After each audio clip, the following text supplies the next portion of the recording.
The reason why a lot of people won't become who they want is because they're too attached to who they've been.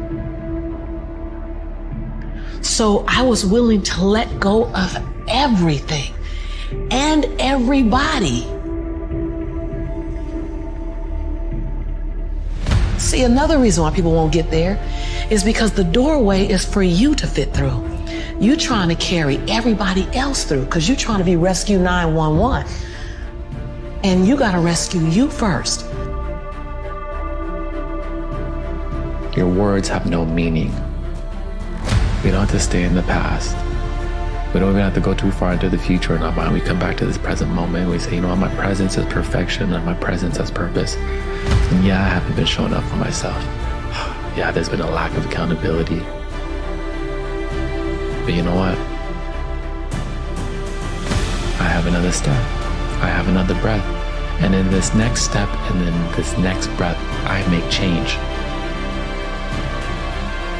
How do you know what you're used to is better than the life that's to come? When life starts changing, when life starts moving, when things start evolving, when people start changing, when you start growing, oftentimes if we've had a set of great experiences in our past, when it says, how do you know the life that you're used to is better than the life that's to come? And so when you think about the life that's to come, new normal, right? A transition, having to pivot, having to make different decisions, having to make a new career choice, having to close the door and a chapter on another career. How do you know the life that you're used to is better than the life that's to come, right?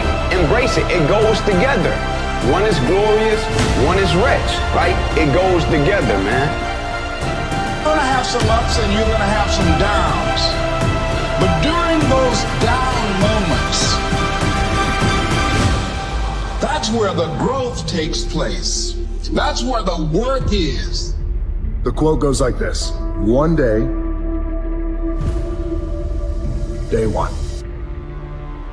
One day, or day one. The biggest mistake a person can do right now, no matter in which situation you are, is to give up.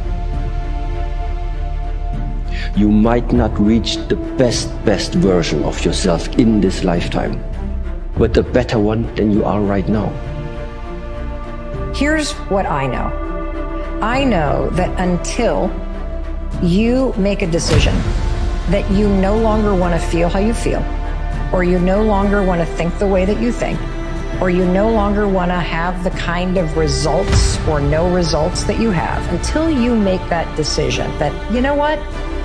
I know I don't feel great. I know I doubt myself. I know I've had a lot of bad things happen. I know there's a lot that I regret, but damn it, you've got to start with wanting something better for yourself. And then I personally think the most important thing is to start acting like the person who has the things that you want right now, even though you don't feel like it.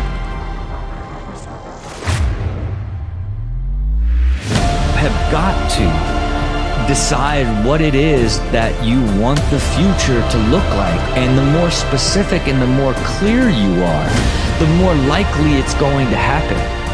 The more you understand of what that moment is that you're trying to create and why you're trying to create it, and then you now can build the plan and the strategy to get there.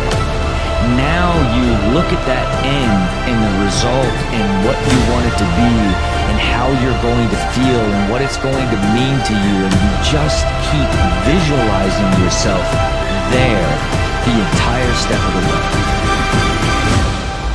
And it is going to eventually reveal itself all the things that you need to do in order to get there. Self-confidence is self-trust. And self-confidence is the process of keeping the promises that you make to yourself.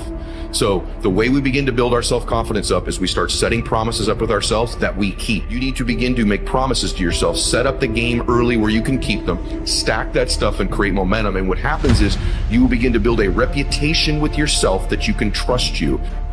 And when you feel the highest pressure, the highest stress, and the highest anxiety, when you're in the pursuit of something greater, it's a good indication that you're actually on the right path. It's a position that you want to actually be in, because once you push through this time of extreme stress, pressure, and anxiety, on the other side is the promised land that you've been looking for. We've all heard it. It's always darkest before the dawn. You have to push through the hard to get to the place you're trying to get to.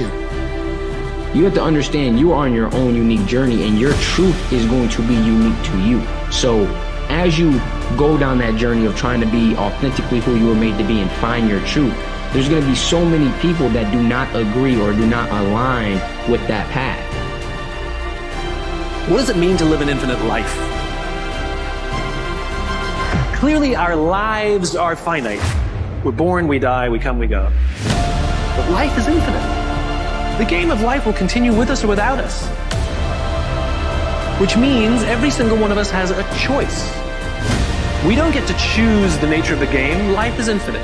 We don't even get to choose if we want to play in the game or not. Once you're born, you're in it. We get one choice. Do you want to play with a finite mindset? Or do you want to play with an infinite mindset? To play with a finite mindset means waking up every day and say, I'm going to be the best, I'm going to be better than everybody else. And when you die, you take none of it with you.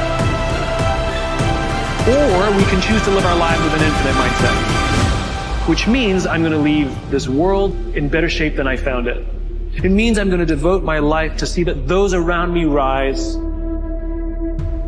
And we know that we're living with an infinite mindset because our obsession is seeing that we have an impact on the lives of the people around us.